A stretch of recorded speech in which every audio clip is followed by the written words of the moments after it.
ওম নমো ভগবতে বাসুদেবায়। পাণ্ডবা নির্জলা একাদশী মাহাত্ম্য। জ্যৈষ্ঠ শুক্লাপক্ষের এই নির্জলা একাদশী ব্রত সম্পর্কে ব্রহ্মবৈবর্ত পুরাণে শ্রী ভীমসেন ব্যাস সংবাদে বর্ণিত হয়েছে। মহারাজ যুধিষ্ঠির বললেন, হে জনার্দন, আমি অপরা একাদশীর সমস্ত মাহাত্ম্য শ্রবণ করলাম। এখন জ্যৈষ্ঠ শুক্লাপক্ষের একাদশীর নাম ও মাহাত্ম্য কৃপাপূর্বক আমার কাছে বর্ণনা করুন। শ্রীকৃষ্ণ বললেন, এই একাদশীর কথা মহিষী ব্যাসদেব বর্ণনা করবেন, কেননা তিনি সর্বশাস্ত্রের অর্থ ও তত্ত্ব পূর্ণরূপে জানেন। রাজা যুধিষ্ঠির ব্যাসদেবকে বললেন, হে মহিষী দ্বৈপায়ন, আমি মানুষের লৌকিক ধর্ম এবং জ্ঞানকাণ্ডের বিষয়ে অনেক শ্রবণ করেছি।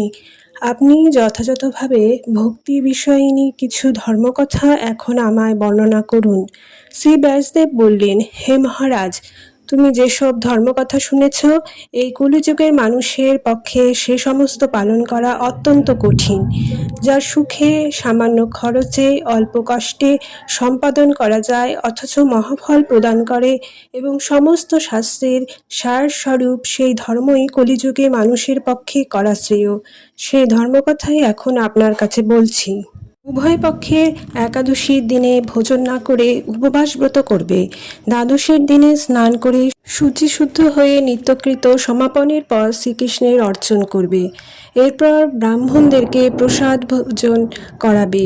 ঔষচাদিতেও এই ব্রত কখনো ত্যাগ করবে না।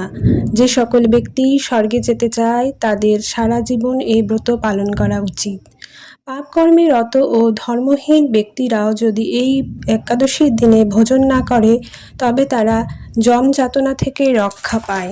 শ্রী ব্যাসদেবের এসব কথা শুনে গদাধর ভীমসেন অশ্বত্থ পাতার মতন কাঁপতে কাঁপতে বলতে লাগলেন, হে মহাবুদ্ধি পিতামহ, মাতা কুন্তী, দ্রৌপদী, ভ্রাতা যুধিষ্ঠির, অর্জুন, নকুল ও সহদেব এরা কেউই একাদশীর দিন ভোজন করে না। আমাকেও অন্ন গ্রহণ করতে নিষেধ করে, কিন্তু দুঃসহ ক্ষুধা যন্ত্রণার জন্য আমি উপবাস করতে পারি না। ভীমসেনের এরকম কথায় ব্যাসদেব বলতে লাগলেন, যদি স্বর্গাদি দিব্যধাম লাভে তোমার একান্ত ইচ্ছা থাকে, তবে উভয় পক্ষের একাদশীতে ভোজন করবে না। তদুত্তরে ভীমসেন বললেন, আমার নিবেদন এই যে, উপবাস তো দূরের কথা, দিনে একবার ভোজন করে থাকাও আমার পক্ষে অসম্ভব, কারণ আমার উদরে বৃক নামে অগ্নি রয়েছে।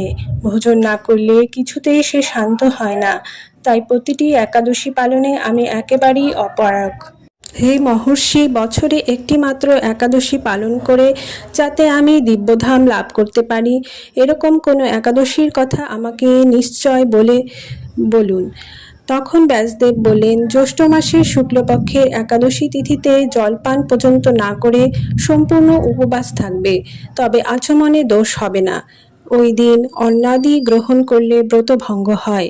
একাদশীর দিন সূর্যোদয় থেকে দ্বাদশীর দিন সূর্যাস্ত পর্যন্ত জলপান বর্জন করলে অনায়াসে 12টি একাদশীর ফল লাভ হয়।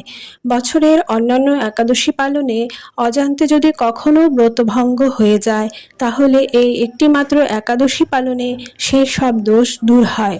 দ্বাদশীর দিনে ব্রাহ্ম মুহূর্তে স্নানাদি কার্য সমাপ্ত করে শ্রীহরির পূজা করবে।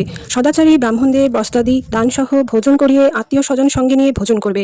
এইরূপ একাদশী ব্রত পালনে যে প্রকার পুণ্য সঞ্চিত হয়, এখন তা শ্রবণ করো। সারা বছরের সমস্ত একাদশীর ফলই এই একটি মাত্র ব্রত উপবাসে লাভ করা যায়। শঙ্খ চক্র গদা পদ্মধারী ভগবান শ্রীকৃষ্ণ আমাকে বলেছেন, বৈদিক ও লৌকিক সমস্ত ধর্ম পরিত্যাগ করে যারা একমাত্র আমার শরণাপন্ন হয়ে এই নির্জলা একাদশী ব্রত পালন করে, তারা সর্বপাপ হতে মুক্ত হয়।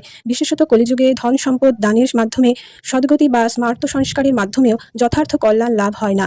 কলিযুগে দ্রব্যশুদ্ধি নেই, কলিতে শাস্ত্রোক্ত সংস্কার বিশুদ্ধ হয় না, তাই বৈদিক ধর্ম কখনো সুসম্পন্ন হতে পারে না। হে ভীমসেন, তোমাকে বহু কথা বলার আজ প্রয়োজন কি? তুমি উভয় পক্ষের একাদশীতে ভোজন করবে না। যদি তাতে অসমর্থ হও, তবে জ্যৈষ্ঠ মাসের শুক্লপক্ষের একাদশীতে অবশ্যই নির্জলা উপবাস করবে। এই একাদশী ব্রত ধনধান্য ও পুণ্যদায়িনী। যমদূতগণ এই ব্রত পালনকারীকে মৃত্যুর পরেও স্পর্শ করতে পারে না। পক্ষান্তরে বিষ্ণু দূতগণ তাকে বিষ্ণুলোকে নিয়ে যায়।